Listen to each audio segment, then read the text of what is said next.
Hello বন্ধুরা, আসসালামু আলাইকুম। আপনারা কেমন আছেন? আশা করি আপনারা সকলেই ভালো আছেন। এখানে আপনাদের সঙ্গে আমি শেয়ার করছিলাম সকাল সকাল যত কাজ ছিল সব কাজবাজ সেরে নিয়ে আপনাদের সঙ্গে শেয়ার করছিলাম যে আমাদের পেঁপে গাছে কত পেঁপে হয়েছে।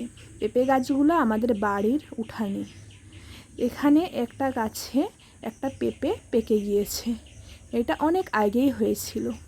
ভাবলাম চলুন ওটাকে তুলে নিয়ে কাটাকাটি করি, সেটা আপনাদের সঙ্গে শেয়ার করি। পেঁপেটা তুলে নিয়েছি আমি। তোলার পরে এখানে পেঁপেটাকে ছুলে নিচ্ছি। পেঁপেটা অনেকটা শক্ত ছিল, তবে দেখুন অনেকটা লাল হয়েছে। পেঁপে লাল হয়, কিন্তু দেখুন বন্ধুরা এতটা লাল হয়েছে, প্রচণ্ড মিষ্টি ছিল, অনেকটা টুকরো হয়েছিল। দেখুন খুবই সুন্দর খেতে ছিল। যতই বলুন কেনা পেঁপে আর বাড়ির গাছের পেঁপে অনেকটাই ডিফারেন্স থাকে। তারপরে এখানে খাওয়া দাওয়া সেরে এখানে শাক নিয়ে কাটাকাটি করতে বসেছি। আমার শাশুড়ি মাও সবজি কাটছিল, আমি এখানে শাকগুলো কেটে নিচ্ছিলাম। বন্ধুরা এখন বাজে 8:53। এখন আমি রান্নার রেডি করে নিয়েছি। সকালের আর দুপুরের একসঙ্গে রান্নাটা সেরে নেব। এই যে এখানে রয়েছে ভাত, ভাতের মধ্যে দিয়েছি আলু সেদ্ধ করব সকালে খাওয়ার জন্য। আর দুপুরের তরকারি হবে এখানে আলুর একটা আলুর একটা তরকারি হবে আর কি। আর এখানে হবে ডাল, আর এখানে হবে শাক ভাজি। এটা আজ দুপুরের মেনু। এইগুলো রান্না করে নেব। এই যে এই উনুনটায় রান্না করব, খুব তাড়াতাড়ি হয়ে যাবে। এইগুলো আজকে রান্না করে নিই, তারপরে আসছি বন্ধুরা।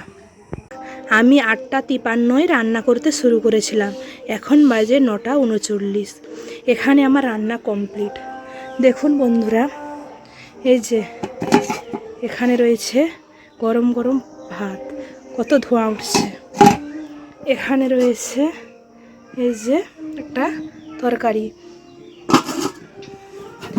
এখানে রয়েছে শাক ভাজি। এইগুলো আজকে দুপুরের রান্না।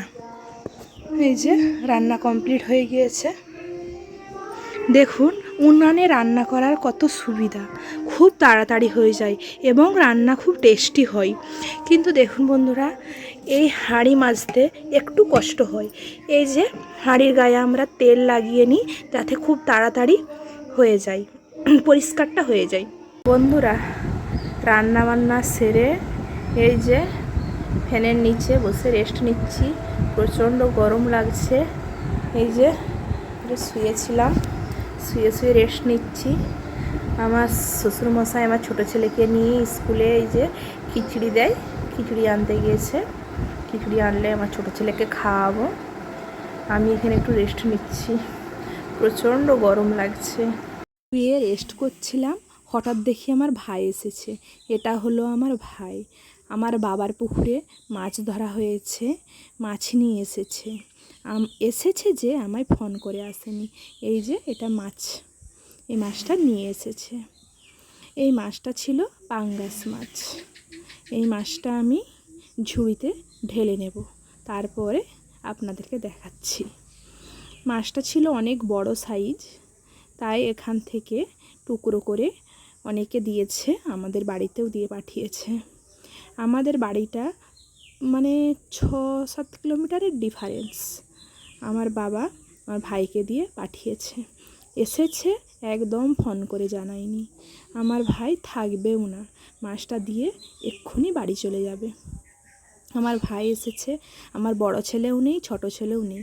এই যে এইমাত্র বড় ছেলে স্কুল থেকে আসলো। স্কুল থেকে আসার পরেই মামার কাছে গিয়ে শুয়ে পড়েছে, মামার সঙ্গে কথা বলছে। ও মামাকে দেখলে খুব খুশি। আর মামা যতই করো ভাগনা, এই দুটি ভাগনা, তাদেরকে নিয়ে খুব খুশি। এখানে এনেছে আমার ভাই আমার ছেলেদের জন্য দই, দু ছেলের জন্য দুটো দই এনেছে। এই যে আমার বড় ছেলে এখানে বদমাশি করছিল, ও নিয়ে খেতে শুরু করে দিয়েছে।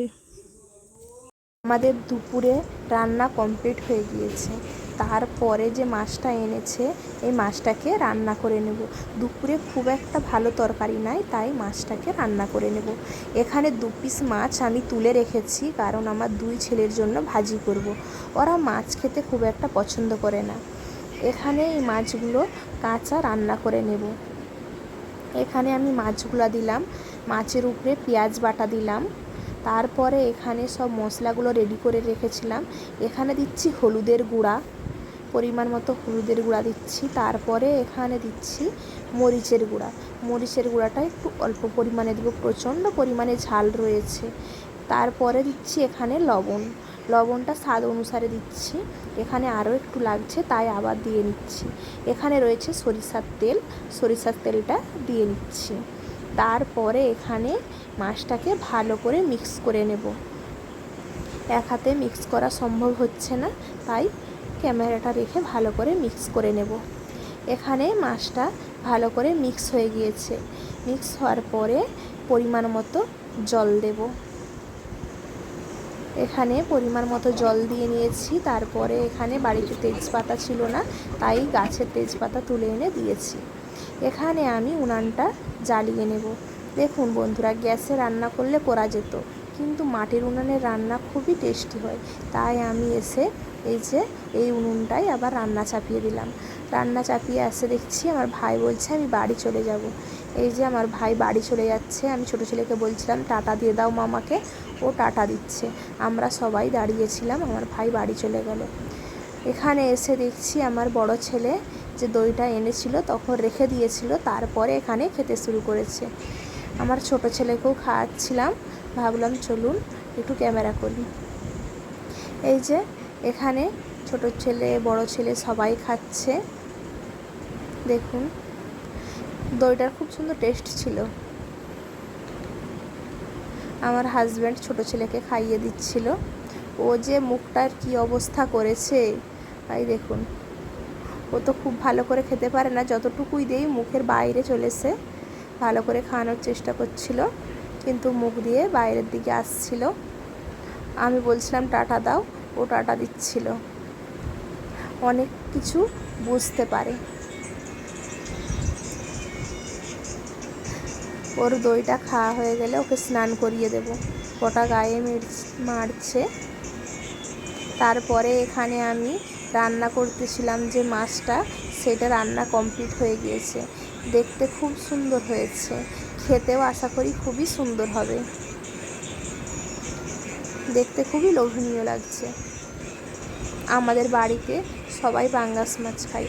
অনেক বাড়িতে এই মাছটাকে খুব একটা পছন্দ করে না। আমার বাবার বাড়িতে কেউ খায় না, কিন্তু আমরা খাই, আমাদেরকে দিয়ে গেছে। এই যে এখানে দেখুন ছোট ছেলেকে গোসল করিয়ে এখানে দেখুন ও কেমন করে চলে যাচ্ছে। ও যখন উঠতে চায় তখন যদি আমরা কেউ ঘেরে নিই ও খুব রেগে যায়, বা বারবার নামিয়ে আনি, বারবার উঠতে চেষ্টা করে। এই যে এখানে একটা কি পেয়েছে নিচ্ছে, আমি ওটাকে নিয়ে সরিয়ে দিলাম। ভাবলাম চলুন ও যখন উঠছে আপনাদের সঙ্গে শেয়ার করি ও কত দূর কীভাবে যেতে পারে। দেখুন এতগুলো সিঁড়ি কেটে কেটে খুব সুন্দর করে চলে যাচ্ছে, কিন্তু ভয় লাগে, আমাদের সিঁড়িটা ঘেরা নাই, তাই ওকে একটু একটু দেখে রাখি। এই যে কীভাবে চলে যাচ্ছে। ও একদম গায়ের দিয়ে এসেছিলো, তাই আমি একটু সরিয়ে দিলাম যে উঠে দেখাও তুমি কতটা যেতে পারো।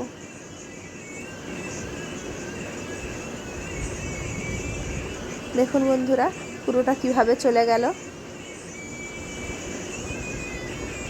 এই যে এখানে ওর দিদি ছিল, তাই ও ওখানটাকে চলে গিয়েছে। তারপরে ওকে নিচে নামিয়ে এনেছি, নামিয়ে এনে ওকে দুপুরের ভাত খাওয়ানোর জন্য রেডি করছিলাম। এই যে ওর ভাত বেড়ে এনেছি। এখানে রয়েছে মাছ, একটু অল্প পরিমাণে দিয়েছি। ওর জন্য যেই পিসটা নিয়েছিলাম তারও অর্ধেক দিয়েছি। দেওয়ার পরে এখানে রয়েছে আলু কলাই দিয়ে একটা তরকারি, সেটা দিয়েছি, আর মাছ ভাজি দিয়েছি। এই মাছে কাঁটা নাই, তাই ওকে খাওয়াই। অন্যান্য মাছ আমি খুব একটা খাওয়াই না, কারণ কাঁটা রয়েছে। কিভাবে যতই ভালো করে বাছি তবু যদি একটু রয়ে যায়, ওই জন্য আমি খাওয়াই না। এই পাঙ্গাস মাছটা মাঝে মধ্যে একটু আধটু দিই।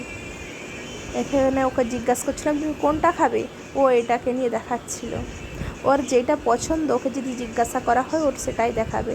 ওকে খাওয়ানোর পরে আমরা এখানে খাওয়ার জন্য সব কিছু বেড়ে নিয়ে এসেছি। এখানে আমার হাজব্যান্ডের ভাত, আমার ভাত, এখানে আমার ছেলের ভাত, বড় ছেলের। ওকে এই যে মাছ ভাজা দিয়েছি ওর, এই যে এখানে একটা তরকারি রয়েছে, এখানে মাছ রয়েছে, এখানে শাক ভাজি রয়েছে। আমরা ভাতটা খেয়ে নেব। গেলে ছোটো ছেলের জন্য বানাচ্ছি টিফিন। এখানে টিফিনে বলতে সুজি রয়েছে।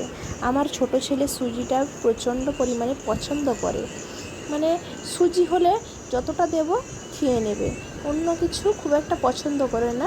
আমি সুজিটা সবসময় খাওয়াই না, মাঝে মধ্যে দিই। এখানে রাত্রের জন্য যে তরকারিগুলো রয়েছে, দুপুরের তরকারি বেঁচে গিয়েছে, সেই তরকারিগুলো জাল করে নেব। আমরা বেশিরভাগ দুপুরেই রান্না করে নিই তরকারিটা, তারপরে রাত্রে শুধু ভাত হয়। এখানে আমি সুজিটা রান্না করছিলাম ভালো করে, আর এখানে সুজিটা গ্যাসে রান্না করছিলাম। সুজিটা রান্না হয়ে গেলে তরকারিগুলো জাল করে নেব। আর রাত্রের জন্য ভাত আমি উনানে চাপিয়ে এসেছি, আর এখানে এগুলো সেরে নিচ্ছি। এই যে এখানে আপনাদেরকে দেখাচ্ছিলাম যে উনানে ভাত হচ্ছে, এদিকে আমি এই সুজি রান্না বা এই যে তরকারিগুলো ঝাল করে নিচ্ছি, এইগুলো গ্যাসে করে নিচ্ছি। উনানে দিলে খুব তাড়াতাড়ি ভাতটা হয়ে যাবে। তারপরে এখানে আমার সুজি রান্না কমপ্লিট। এই যে এখানে হয়েই এসেছে।